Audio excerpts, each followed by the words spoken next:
नमस्कार दोस्तों, मैं अभय कुमार। दोस्तों, बहुत ज्यादा सवाल आ रहा है कि चुनाव कब होगी, चुनाव की तिथियां कब होगी। तो दोस्तों, इंतजार की घड़ी अब धीरे धीरे समाप्त हो गई है। आपके पास जो लोकल स्तर पे तैयारियां शुरू हो गई होंगी। आप देख रहे होंगे कि आपके पंचायतों में, आपके प्रखंडों में सेक्टर मजिस्ट्रेट की कौन बनेगा, क्या कैसे बनेगा, उसकी तैनाती की जा रही है। और जिले में कौन कितने चरण में चुनाव होंगे और किस चरण में कितने प्रखंड होंगे, आपको जिलावार आपके यहाँ घोषित होगी। स्थानीय समाचार पत्रों में आप देखते होंगे। लेकिन सबसे बड़ा यक्ष प्रश्न यह होता है कि चुनाव की घोषणा कब होगी, मतलब आदर्श आचार संहिता कब लागू होगी। तो दोस्तों, अभी तक जो भी हम लोग के पास जो भी सूचना निकल के आती है, उसके अनुसार ही हम बता पाएंगे।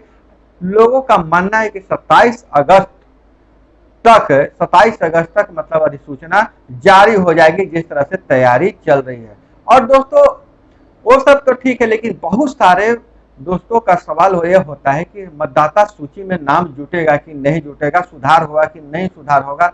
तो मैं आपको एक बता दे रहा हूं दोस्तों कि जो मतदाता सूची में सुधार और नाम जुटना एक सतत प्रक्रिया है। यह न कभी बंद होता है, न कभी शुरू होता है, न कभी खत्म होता है। जो भी है, आपके अधिकारी जो है आपको भरमाते हैं कि अभी नाम जुटने का डेट नहीं आया है, चाहे नया नाम नहीं जुटेगा या सुधार नहीं होगा, जब समय निकलेगा तब आप आइएगा। आपके बीएलओ ऐसे बोलते होंगे, पंचायती राज विभाग में आप कार्यालय में जाते होंगे तो ऐसा बोला जाता होगा। लेकिन दोस्तों, आपको मैं बता दूं, मैं कल एक अधिकारी से मिलने गया था। उन अधिकारी से मैंने पूछा कि क्या नाम जुटने का अभी कार्यक्रम शुरू है। तो उन्होंने मुझसे पूछा कि ऑफिशियली बताएं कि अनऑफिशियली बताएं। तो मैंने कहा कि आप दोनों तरीके से बता दीजिए, ऑफिशियली भी बता दीजिए, अनऑफिशियली भी बता दीजिए। तो उन्होंने कहा कि देखिए, ऑफिशियली तो मैं यह कहूंगा कि नाम जुटेगा, लेकिन अनऑफिशियली यही कहूंगा कि बहुत सारा काम है, इसलिए हम लोग नाम जोड़ने का भी काम कर नहीं रहेंगे। लेकिन जो चुनाव से पहले कुछ तिथियां निकलेगी, वो आपत्ति के लिए उसी के बीच में हम लोग काम करेंगे, जो विखंडन होगा, जो भी होगा। तो चूंकि जब नई अधिसूचना जारी होगी तो उनकी मजबूरी है 2 दिन के लिए ही समय निकाले, उन नाम जोड़ने के लिए, आपत्ति के लिए समय निकालेंगे ही। है तो दोस्तों, लेकिन अब हम पूछे कि आप बताइए कि ऑफिशियली में आप कैसे हम नाम जुड़वा सकते हैं। तो दोस्तों, उन्होंने यही बताया कि जो नाम जोड़ने की प्रक्रिया है मतदाता सूची में, वो कभी बंद नहीं होता है, हमेशा आप आवेदन दे सकते हैं नाम जोड़ने के लिए। तो दोस्तों, सबसे बढ़िया तरीका यही है कि आप ऑनलाइन आवेदन करें, कहीं आने जाने की जरूरत नहीं है।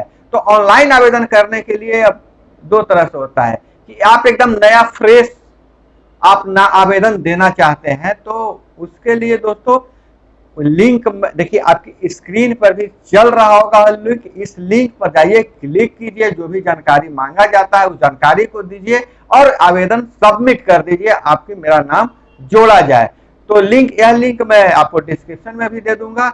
और दोस्तों, एक तरीका और है कि आपका नाम में सुधार करना है, गांव गलत है, पिता का नाम गलत है, फोटो गलत है, तो उसके लिए भी देखिए यह लिंक है। एक लिंक जो पहले वाले लिंक के बारे अलग से लिंक में जारी है, इस लिंक पे आप जाइएगा, इसको क्लिक कीजिएगा तो आप यहाँ पर अपने मतदाता सूची में अपने सब में सुधार कर सकते हैं। वोटर कार्ड में आपका रंगीन फोटो नहीं है तो रंगीन फोटो लगा सकते हैं, जो भी मतलब इस लिंक पर आप जाके कर सकते हैं। या इसका भी लिंक मैं डिस्क्रिप्शन में दे दूंगा। और दोस्तों, अगर आपको ऐसे समझ में नहीं आ रहा होगा तो आप कॉमेंट में बताइएगा कि पूरा एक ट्यूटोरियल वीडियो बना दीजिए कि कैसे नाम जोड़ा जाएगा, कैसे नाम घटाया जाएगा, तो कैसे आप सुधार कर सकते हैं। तो उसका एक ट्यूटोरियल वीडियो भी हम बना देंगे, जो अपने से 2 मिनट में आप सीख जाइएगा। खुद से अपना नया नाम जोड़ने के लिए अप्लाई भी कर सकते हैं और जो पुराना नाम है उसमें सुधार भी कर सकते हैं, उम्र सुधार सकते हैं, पिता का नाम सुधार सकते हैं। तो यह पूरी देखिए, जानकारी के अभाव में लोग इधर उधर दौड़ते रहते हैं। मेरा उद्देश्य यह है कि आपको हम जानकारी देते रहें। तो दोस्तों, यह थी आपकी एक समस्या। एक समस्या बहुत सारे लोग सवाल करते हैं कि सर, क्या पत्नी प्रस्तावक बन सकती है, या पति प्रस्तावक बन सकती है, या भाई बन सकता है, पिता बेटा का बन सकता है। तो दोस्तों, इसके लिए मैं अलग से एक वीडियो बना के आपको बताया हूं कि प्रस्तावक बन सकता है, बस वह अहारता रखना चाहिए कि वह उस मतदाता सूची में उनका नाम होना चाहिए 21 वर्ष से ज्यादा आयु, 21 वर्ष या 21 वर्ष से ज्यादा आयु होनी चाहिए, वह प्रस्तावक आपको बन सकता है। चाहे पति पत्नी का प्रस्तावक बन सकता है, भाई का प्रस्तावक बन सकता है, और जो पत्नी है तो पति का प्रस्तावक बन सकती है। तो इसमें कोई किंतु परंतु नहीं है। प्रस्तावक में ब्लड रिलेशन ऐसा कुछ नहीं कि ब्लड रिलेशन नहीं बनेगा या बनेगा, कोई भी बन सकता है। और मैं आपसे हमेशा गुजारिश भी करता हूं कि प्रस्तावक जब भी आप बनाए तो बहुत ही निजी व्यक्ति को बनाए, क्योंकि बहुत बार ऐसा होता है कि प्रस्तावक को बहला फुलाकर फुसलाकर या प्रस्तावक को अपने कब्जे में लेकर गलत करवा सकता है। कुछ नहीं करेगा, प्रस्तावक से क्या करेगा कि किसी और का प्रस्तावक बनवा देगा। आपको मुखिया प्रस्तावक बन गया, वो एक तो चुपके से साइन करवा के पंच में प्रस्तावक बनवा देगा, पर 2 जगह प्रस्तावक बन गया, आपका रद्द हो जाएगा।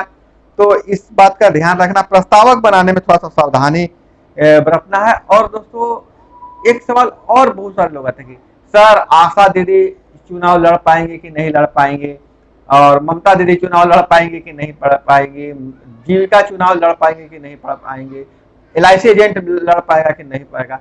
दोस्तों मैं आपको एक बता दे रहा हूं, जिनका मानदेय नहीं है, जिनको प्रोत्साहन राशि है और जो कमीशन के आधार पर काम करते हैं, वह चुनाव लड़ेंगे। जैसे देखिए ममता हो गई, आशा दीदी है, उनको मानदेय नहीं, उनको प्रोत्साहन राशि मिलता है, जीविका को प्रोत्साहन राशि मिलता है, तो वो चुनाव लड़ सकती है। जो अब LIC एजेंट कमीशन मिलता है, चुनाव लड़ सकते हैं।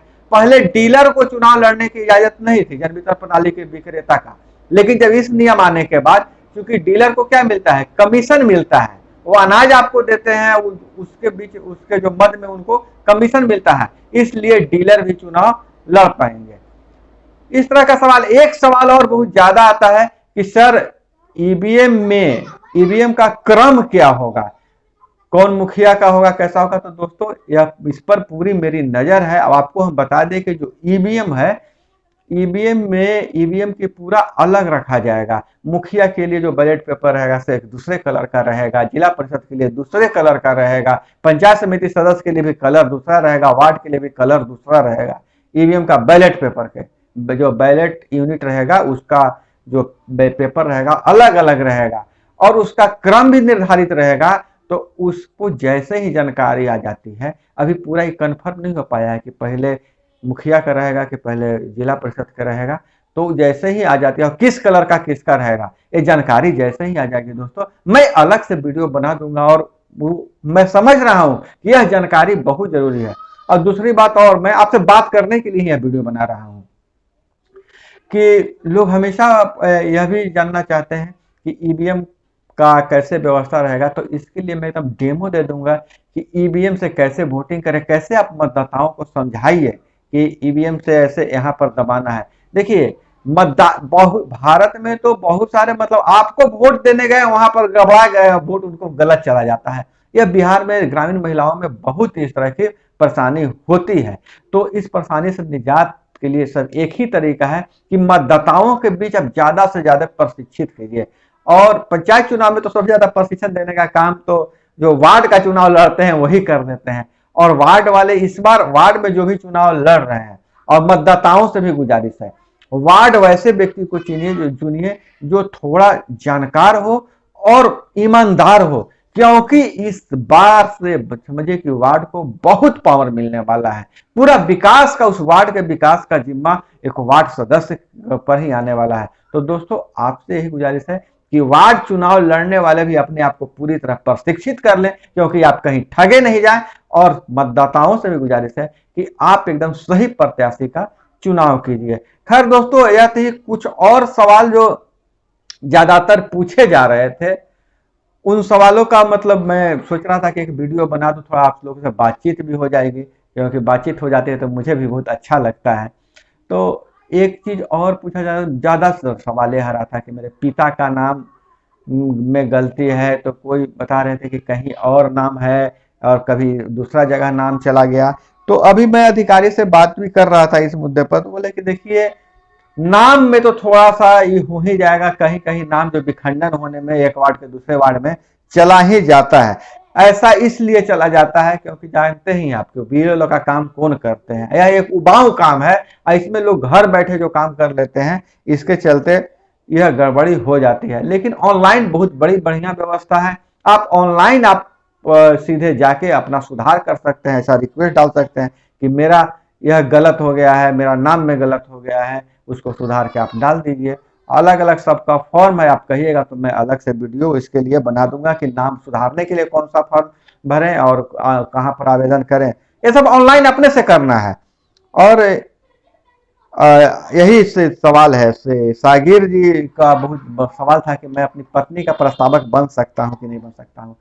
मैं कहूंगा कि जो नौकरी में नहीं है और उस पूरी एलिजिबिलिटी है तो अपनी पत्नी का ही प्रस्तावक बनिए, और बनना भी चाहिए। ठीक है, अब तो खैर जो भी है, अब जो भी सवाल की जो जानकारी मैं तो रविवार को देता हूं, लेकिन मुझे लगा कि इस बीच आपसे बातचीत करना बहुत जरूरी है। तो दोस्तों, तो आपके मन में कोई और सवाल है तो कमेंट में जरूर बताइएगा, और इसी तरह से अच्छी अच्छी जानकारी के लिए आप चैनल को सब्सक्राइब कर लीजिए। एक बात और दोस्तों मैं बता रहा हूं, देखिए, चुनाव और जो भी लड़ना है या जनप्रतिनिधि बनना है, यह पूर्णतः समाज सेवा है, इसको आजीविका का साधन नहीं समझिए। तो अब ऐसे नौजवान युवा बहुत ज्यादा भटक रहे हैं पंचायत चुनाव के चलते, तो मैं वैसे युवाओं से कहूंगा कि आप पहले अपने कैरियर पर ध्यान दीजिए और कहीं इंगेज होने का ध्यान दीजिए। देखिए, चुनाव आप रिटायरमेंट के बाद भी लड़ सकते हैं, तो उनके लिए मैं जॉब अलर्ट नौकरी न्यूज शुरू किया हूं। मैं जो ग्रामीण युवाओं को नहीं मिल पाता है जानकारी, मैं उसको देने की जरूरत मतलब देने का प्रयास कर रहा हूं। और आप अगर नहीं भी, आपकी उम्र खत्म हो गई है नौकरी करने के लिए, लेकिन आपके घर में, आपके मोहल्ले में जो भी बच्चे हैं उनको कहिए, उनको ये वीडियो दिखाइए, अच्छा खुद देखिए और बताइए कि देखिए यहाँ का फॉर्म का डेट निकला हुआ है, तुम फॉर्म भर दो। तो इसलिए आप लोगों से गुजारिश है कि जिस तरह से आप पंचायत चुनाव के वीडियो को प्यार दे रहे हैं, नौकरी वाले भी वीडियो को उतना ही प्यार दीजिएगा। तो दोस्तों, बातें तो मन में बहुत है, लेकिन समय बहुत कम है, वीडियो थोड़ी लंबी हो जाएगी, इसलिए मैं आपसे विदा लेता हूं। मिलते हैं अगले वीडियो में। जय हिंद, वंदे मातरम।